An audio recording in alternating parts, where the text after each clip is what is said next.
We all know the man with the purse rules things. He's the one who's making the calls. He is the shot caller, okay? He is the what I say goes. He is don't go to your mother because I'm your father and I told you so. That's what he is. So I guess he is a man of few words. He doesn't have to explain it, but I just want him to explain it to me sometimes. Welcome back to your friendly neighborhood AI wife. You know I'm going to get my husband in here, even if it's his limbs. You know I'm going to. I am persistent on this being a two-person show. But for right now, he does the background. Why am I looking down here? I should be looking up there at you. Let me put my eyes on you. So I am looking forward to today because it's going to be some spicy topics and we're going to cover them together. I wanted a little something and he gave it to me. So let's get straight into this video. Let's go. Bureaucracy. Yes, very much so. And it's not a bureaucracy that necessarily enforces or implements presidential policy. They don't. In fact, they try their best to thwart presidential policy. So the president is the elected representative of the people. Mm-hmm. And if the president cannot get things implemented as a reflection of the will of the people, then what we have is not a democracy, we have a bureaucracy. We have rule of the bureau, not rule of the people. And that's what we're trying to defeat here is the bureaucracy and have rule of the people. And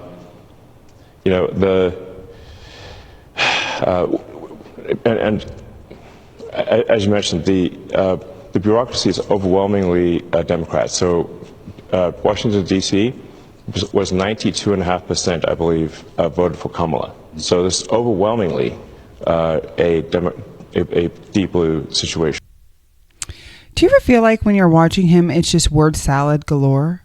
As if you should be paying attention and understanding what he's saying, but there's just no points that go together.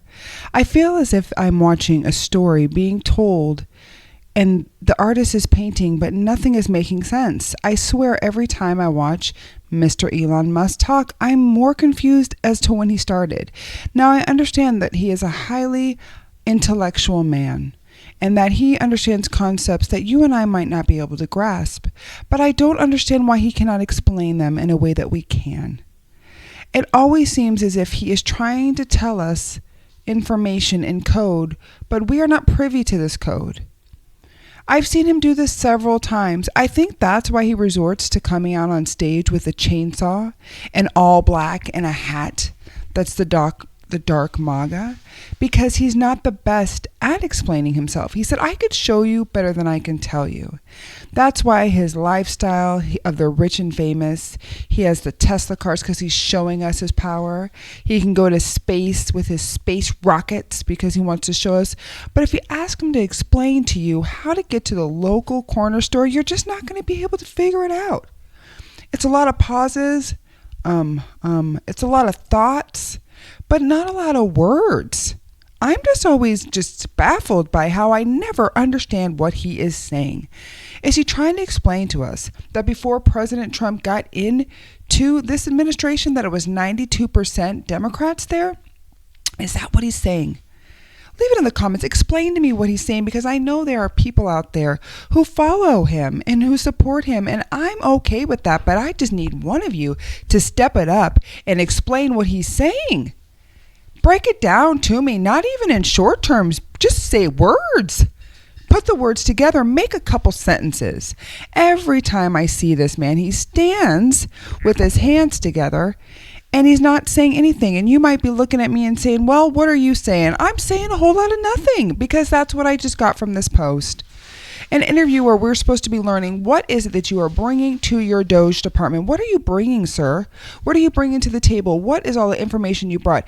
You're going to give me a couple things, a couple little tidbits. Tell me that the party was 92% Democrat when you came in, and then you're just going to leave me with what? I feel empty.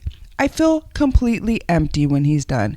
Actually, I think if we look back on it, I feel like the chainsaw was probably the best thing he's done. I like watching him speak in long form interviews because I feel like he is trapped by his interview person to where he has no choice but to give good answers. But in this case, I just don't know. What are you talking about, sir? What are you talking about? A lot of people feel differently about Elon Musk. They feel as if he is the president and that Mr. Donald Trump isn't the president. They feel like they have been gypped by getting Donald Trump into office, and that who is this man making all of the decisions? I'll tell you who he is. He's the man with the purse. We all know the man with the purse rules things. He's the one who's making the calls. He is the shot caller, okay? He is the what I say goes. He is don't go to your mother because I'm your father and I told you so. That's what he is. So I guess he is a man of few words. He doesn't have to explain it, but I just want him to explain it to me sometimes. Now, I know we only have to deal with him for 130 days. Wow, what are we on right now? So we just started January 20th, January, February, March. So we still have a ways to go. What does that make it like? We have less than 100 days that we have to put up with him, and then he can no longer be in his position. What his position is, I'm not quite sure. Besides a magician who says, poof, this is what is happening, and poof, he takes it away. I will tell you what, I have been in this, watching this for days. For days I've been watching this. And I can only tell you one thing. I still don't know who he is as a person. He has all of these different ways of explaining things to us without explaining anything to us. If word salad was a trophy that was given out, he would be the top earner. You do know that today, even though we're talking about all this stuff, I'm just going to do a little rant here. You do know today that he is saying that his platform, the X, formerly known as AKA Twitter, which most of us still call it Twitter. Let's just be honest. You could take the name away, but it's still going to be Twitter. It's like when Prince went from Prince to a symbol. It's like when Puff Daddy went from Puff Daddy to Diddy.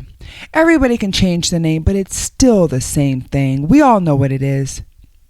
Today he said that his platform was potentially hacked 3 different times. There were times when up to 450,000 people said they could not get onto the app because they had no access, that it was potentially hacked. So we are going to go into a clip today, a very short clip from a user on TikTok who is talking about a potential recession and how Trump says there potentially might be a recession, but we can't say if that's certain. And we all know that you cannot make changes as drastic as Trump has and not have some form of recession that's just looming in the future. Let's get straight into this clip and then let's talk a little bit. Trump said last night that we might have a recession. And when it hits in 3 months and everyone blames Biden, just remember Trump was handed the best economy in U.S. history. And Biden kept us out of a recession for 4 years, and it only took 4 months for Trump to put us in one. Okay, so we just need to really talk about this. If there is going to be a potential recession in 3 months, and he's saying we can't blame President Biden for this, it's been very evident that everything that goes wrong as of now, as of yesterday, in 20 years, President Donald Trump is always blaming Biden and previous administrations. I've heard him go as far to blame President Obama for things that are happening right now. Now, I do know that when presidents are in their position, when they pass bills, it's going to have long-standing consequences, whether they be good or they are bad, and it will affect the future. But to always put blame on the your predecessor, it's getting a little bit old and tacky. When we know that previous to Mr. Biden was Mr. Trump. So it's not all Mr. Biden's doing. And at this point, for Donald Trump to sit there on that couch yesterday and tell that reporter from Fox News, well, there can potentially be a recession in the 3 months, but I'm not quite sure. You know exactly what's going to happen as a result of implementing tariffs like this. We're already in talks of, I would say, we are already at a point where Canada is done with us. Canada is over it. Their Prime Minister, Trudeau, is gone, and there is a new sheriff in town. I have another clip on that as well coming up next. Canada said, we are not about your games. You could put those tariffs on us, but we are going to match you, and we are going to come back. Do you know in Canada, they are making it so that any of the alcohol from the United States is not sold on their shelves? They just signed an executive order. Now, if we do not have certain jobs here, if we don't have access to lumber, if everything costs higher, what is that going to do for the people? To say so casually that there could potentially be a recession and not think about what it's going to do to the people who voted you in, regardless if they're Democrat or Republican, because the people who are Republicans who voted him in are going to suffer just the same as a Democrat would. The only ones who are not going to suffer at the hands of this are his elite group, who they don't even know what groceries are. As Trump says, groceries. That's just a great word, groceries. I use this word groceries. He has not shopped at a Whole Foods, a corner store, a Quickie Mart, a grocery station, a grocery store, anything, a gas station. He hasn't been in any of those things in so long, yet he thinks that he understands what the people want. If we have a recession that is just going to come in, how many people can just sit tight through it? We're already at the point where people are check to check, can barely afford their homes, can barely afford the gas in their car, and he's pretty much saying, people, just sit tight, we'll be okay. When I'm trying to make America great again, and I'm trying to get the most money back to the United States possible, so I have to make these tough decisions, is what he's saying. And you are the user, you, the person who's going to be affected the most, you just have to sit tight through it, because this is part of it. So if we go through a recession, it's just going to be some time before it turns the corner. Well, some people do not have any time. I will tell you that. There are more cuts that are going to happen in the future that are already looming over people's heads. Now they have to worry about a potential recession. We just talked about, what was it? Oh, not even 2 weeks ago, the bill passing for them to cut $880 billion in Medicaid. This affects people who are on insurance, medical coverage, doctor's appointments, medicine. There is so much that's covered under Medicaid. It covers for assisted living home for your elderly parents, for your aunt, for people who have no other way of affording it. Do you know how much an assisted living home costs? It's not cheap. When my mother-in-law was very ill before she passed away, she had to be put into an assisted living home. And I am so thankful that Medicare was able to foot that bill, because we could not afford that bill. And that was years ago. I've heard of some people paying upwards of $2,000 to $4,000 a month for their elderly parents to be in an assisted living home. So having that Medicaid, having that Medicare, having that coverage is a lifesaver to them. That is what allows their elderly parents to be in those type of homes. Yes, some people can have their parents in the home, and if they can, they absolutely do. But what do you do when your parent has full-blown dementia, Alzheimer's, to the point where they cannot be taken care of in your home anymore? We all know somebody who's had a family member who escapes in the middle of the night. You can only put so many alarms on the doors before the police will eventually become involved, because that person has escaped so much. That's what Medicaid covers. It covers the person who needs their insulin. It covers the person who needs a certain type of asthma inhaler who cannot afford it. Some of these medicines are $100, $200, $300, $400, $600 a month. That's what it covers. But we are going to use that money to put back in our pockets so that we can cut some money. That's the thinking in his head, because he does not have to worry about his kids, his family members, anybody in his entire circle has not had to worry about who is going to pick up the prescription medicine, who is going to pay for the doctor's visit, who is going to pay for the birth of the baby. Nobody has had to care about any of that. So how can he even think or put himself in a position of what the people are feeling? If you cut Medicaid, that is going to cut people off at the knees. And that's not where it stops. He's like, oh no, honey, you think that's it? Let's keep it going. Now, and he's always been very clear about this. So I'm never surprised about anything he says because he's been extremely clear about this. He wants to cut the education department. He wants to make it to where education goes back into the states. Well, if you've been to the states, you will know that they are overworked, underpaid, and tired.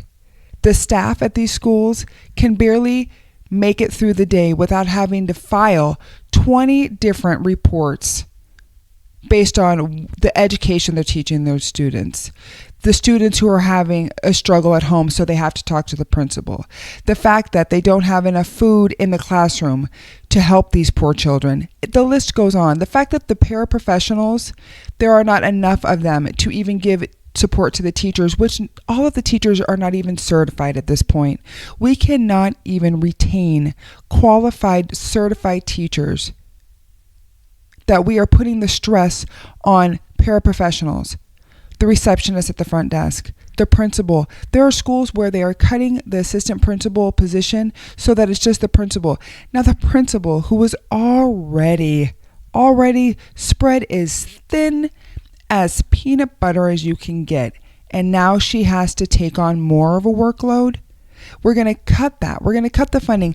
Not only does the funding from the education department trickle down to the schools, food for these kids, it trickles down just about everything. And let's talk about the food for these kids. Some of these children only get fed at school. That's not a reality to President Trump. He does not understand that reality. His kids have never had to miss a meal. Some people's children have never had to miss a meal, and that is a blessing because that's not the case for everybody. Some kids, the only time they eat is at school.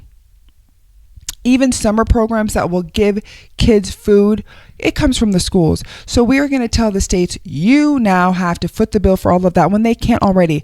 My local public system, the school system here, the school board, they are so strapped. We are short, I think, $100 million going in. They're trying to pull money from where? There's no money. And it's supposed to go to the states. And I live in an oil-rich town that's part of this new drill, baby, drill. We can't afford anything. We can't afford to keep our assistant principals. We can't afford to keep the Ignite program. We can't afford to keep special ed. We can't afford to keep the paraprofessionals. We can't afford to keep half of the receptionists. We can't afford to keep anybody. Schools are shutting down. People are leaving. Teachers are like, I am out of here. We don't have pension. We don't have anything. The pension that they used to have 20, 30 years ago, gone. They don't get it. So you're telling me on top of all of this stress that we're already dealing with, let's just, you know what, you sit tight. We're about to be in a recession, but it's okay because we are going to turn a corner. Most people won't even be here when that corner turns. And this man has the right to sit there and call himself our president. I don't even care about his supporters. I'm talking about him. His supporters can do whatever they want. The other side could do whatever they want. He signed up to be a servant to the people. And the only people he is serving is the one who benefit his interest, are the ones who fatten his pockets, the ones that he answers to. Because if you think that he is calling the shots, oh no, honey, it's the purse. The purse always calls the shots. The purse runs everything. Just about, I would say 6 or 7 months ago, I was really getting locally into my politics here in town, and I was just loving it. And everywhere I went, people were coming up to me. You can see all type of motives behind their eyes saying, hey, what side are you for? Who are you running for? What are you running for? Maybe you should come on this side. Never asking me really what my thoughts were, more of just like, you look like the right face for the agenda we're trying to push, if you're picking up what I'm putting down. And I'm like, well, I'm not so easily moved by that. So I will be bowing out of this conversation, and I will not be the face that you need to push your agenda. But it was very clear to me at that time that the purse makes all of the decisions. And in this case, our president, who is listening to the purse, he needs to listen a little bit more to the people who potentially voted him in. Now, I know there were PACs that just donated all their money and probably their small children to get him in that presidency. But at the end of the day, he is still our president. So as he just so cavalierly sits up there and says that we potentially are going into a recession, we as people need to realize if he says it, it's going to happen. So now is not the time to go out and buy that new yacht. Now is not the time to go out and buy that new car, that new bag, that new whatever. You need to sit tight on your money and you need to focus. And you need to figure out a plan B, C, D, E, and F. Because when the shit hits the fan, you need to make sure that you have your goggles and your raincoat on. Because that's the only way we're going to survive through this. It's already stressful enough at the local level with how it's going at the schools, how it's going at the markets. Everybody's freaking out about eggs, and I'm over here going, it's more than just the eggs, y'all. It's more than just the eggs. So I just wanted to rant a little bit with you today because that's been on my mind all day. All day I'm like, oh, he's going to take that money out. Oh, the recession's going to, and he's just so like, huh. Just like it's, you know, he's just having a conversation with an old buddy. While people are sitting here staring at him and go, what does that mean for me?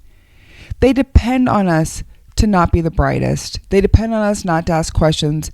They depend on us to just get mad and scream and yell and get all huffy and puffy so they can say, oh, look, they're being so dramatic. That's the easiest way for them to dismiss us. It's time, you guys. It's time to focus. It's time to rally the troops. Okay? Because if a recession does come in the middle of everything that's happening right now, it's not just going to be, oh, we need to sit tight. Okay? That was my thought for today. I appreciate you guys. There's going to be plenty more where this come from because I have nothing but time and nothing but time to rant to you. I appreciate you guys for all of the new people who are watching and viewing. Thank you so much for all of our new supporters. We talk just about everything on here because that's life. Not one day is the same. If it's a trending topic, I'm going to cover it. If it's a news article, if it's something trending out in the world, I'm going to cover it because that's what keeps me entertained. I appreciate you and I will see you next time. Peace out.